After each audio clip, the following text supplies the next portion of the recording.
suis arrivé au Palais de la Découverte pour la première fois il y a 14 ans. Je venais de terminer mes études de chimie. En arrivant, j'ai cru voir le palais d'Aladin. J'étais vraiment impressionné par les dimensions du bâtiment, par l'architecture grandiose et par cette frise de faïence qui en fait représente les différentes époques de l'Antiquité. Comme je suis aussi un passionné d'histoire à côté, j'aimais bien. Et en plus, à l'intérieur, il y a des femmes nues.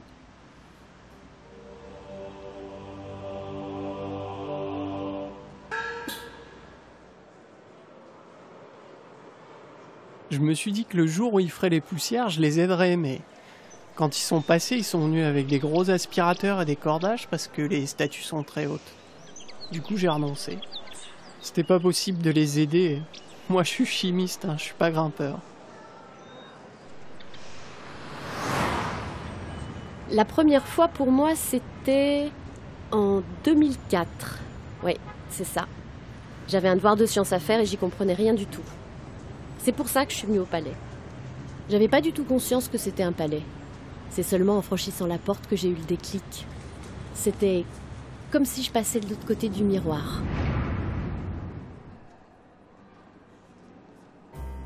En montant les marches, je me suis même surprise à penser qu'il me manquait qu'une pantoufle de verre. Et la bonne personne pour me l'enfiler.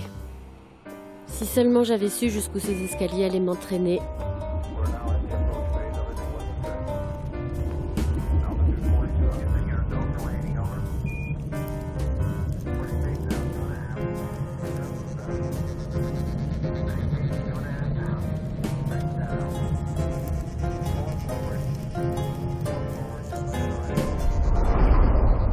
J'ai flashé pour lui dès que je l'ai vu.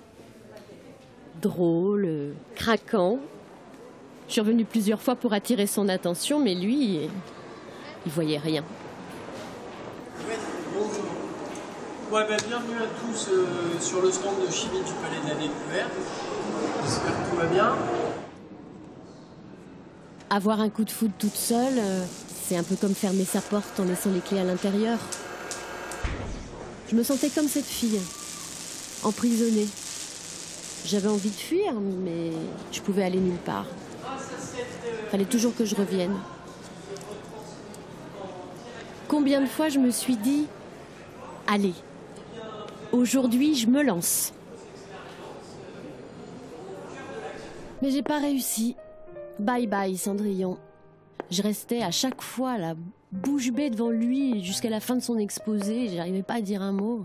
J'ai même appris des formules chimiques par cœur pour lui poser des questions. Mais aucun son sortait de ma bouche.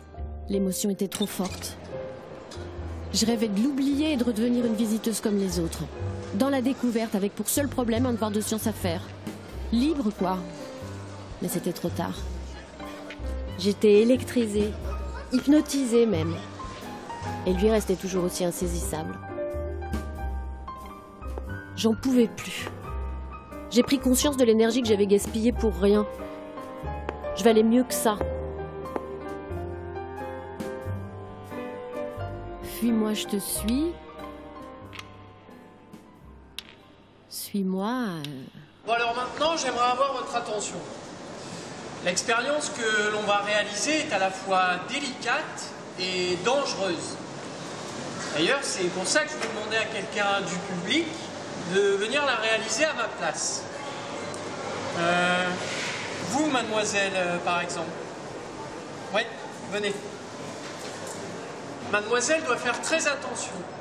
En effet, elle risque de tomber dans les pommes à cause des vapeurs d'acide. Et je serai alors obligé de lui faire du bouche à bouche.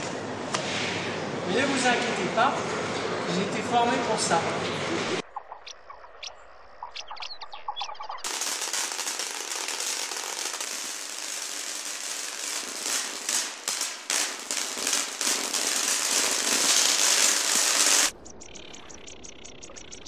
Enfin, je crois bien que c'est comme ça que ça s'est passé.